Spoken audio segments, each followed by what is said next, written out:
मुट्ठी भर ना समझो, हम हवा का रुख हटा देंगे। हम संत अपने पे आ गए तो ब्रह्मांड हिला देंगे।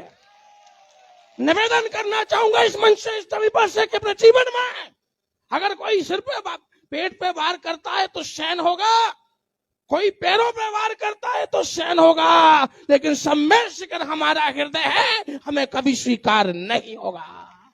निवेदन करना चाहूंगा कि जीवन में तुमने कई बार वार किए, कभी तुमने हमारे पंखों का केस उठाया, कभी तुमने संतरा का मैसेज पहुंचाया, हमने उसको पीठ का वार समझा। अभी हृदय का वार है कि हम बिल्कुल स्वीकार नहीं करेंगे।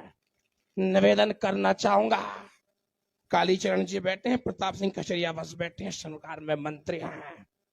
निवेदन करना चाहूंगा कि तुम्हारे पत्तों को हमने लहराया है, हिंदुस्तान के जेएनयू ने तुम्हें संविधान में पहुंचाया है। हमारी चेतना को मत इतना उखाड़ो कि हमने ही तुम्हें दिल्ली के मंत्रालय तक पहुंचाया है।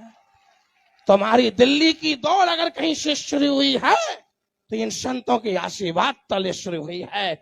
इस बात को अंगीकार कर मत भूलिएगा। हमने पेट के वार को सहन, पीठ के वार को सहन किया है, पैर के घाव को सहन किया है, अब लोगों ने हमारे दिल पे वार किया है, इसको हम स्वीकार करने को राजी नहीं है। इसलिए मैं कहना चाहूंगा, मैं चाहता हूं कि 5 लाख लोग तैयार हो जाएं। मैं आचार्य भगवान को दिल्ली ले जाऊंगा और बता दूंगा मोदी सरकार को कि अगर नंगे अगर संत एक हो जाएंगे तो कायनात के अपने आप हिसाब हिल जाएंगे और सुनील सागर जिसमें में संबोधन लेकर के काफिला दिल्ली आएंगे, तुम्हारे तब परख के उड़ जाएंगे। निवेदन करना चाहूंगा, इस शक्ति को इकट्ठी कीजिए और 5 लाख लोग तैयार हो जाइए। मैं पूज्य गुरुदेव को निवेदन करूंगा कि आपका वर्षा योग दिल्ली हो ना हो, लेकिन पहला प्रवेश सीधा पार्लियामेंट ऑफिस हो।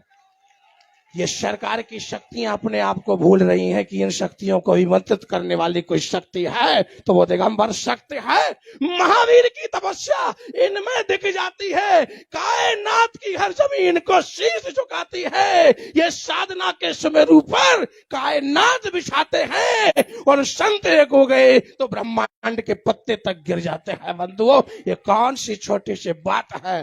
निवेदन करना चाहूंगा, हमें मुट्ठी भर मत समझो, ये मुट्ठी भर मानना ही छोटा है। हमारे जीवन में हमारी यही भूल रहे।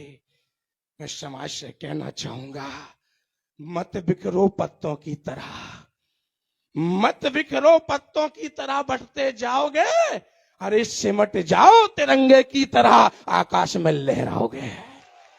अब आकाश में लहराने का समय, आगाज करने का समय है। अपने जीवन को प्रफुल्लित करने का वन बनाइएगा। ये जीवन चिताओं के ढेर में जले, चेतना को जिंदा करने का मौका मत गवाइएगा। ये चेतना को जिंदा करने का मौका है। इसलिए मैं कहना चाहूंगा, कल मुझे मौका मिला नहीं सीएम से 2 बात करने का।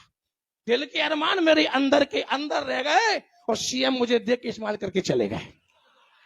निवेदन करना चाहूंगा, इस बात को मत भूलो, अगर जयपुर के जेएनयू बोर्ड नहीं देंगे तो सरकार के परिंदे पुलबंद हो जाएंगे।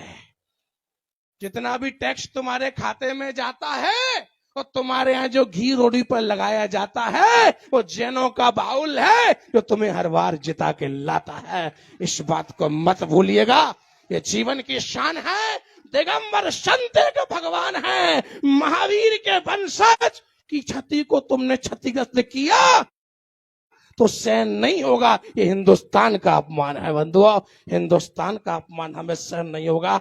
सम्मेद शिखर हम जैनियों का हार्ट है, हृदय है, उसमें दखलंदाजी हमें नहीं है। हम अहिंसक लोग हैं, हमें शांति से रहने दो। अगर क्रांति में आ गए फिर तुम शांति से बैठ नहीं पाओगे। इस बात का ध्यान रख के चलना। निवेदन करना चाहूंगा, समय बहुत कम है, कहने को बहुत मन है, लेकिन आचार्य भगवान के चरणों में नमन करते हुए अपनी बात को यहीं विराम देता हूं और एक पंक्तियां कह करके, अंतिम 4 लाइनें कह करके विराम देना चाहूंगा कि एकता के बुलंदे आकाश तक जाएंगे, ये एकता के बुलंदे आकाश तक जाएंगे। हम सब एक हो गए तो धरती के कायनात हिल जाएंगे। सरकार अपने आप को बचाना चाहे तो एक बार कदम बढ़ाए, सुनील सागर की आके चरणों में शीश झुकाए। हम सब तुम्हें माफ करके मान जाएंगे, तुम्हें माफ करके मान जाएंगे। जय बोलिए आचार्य भगवान सुनील सागर जी महाराज के। हेलो।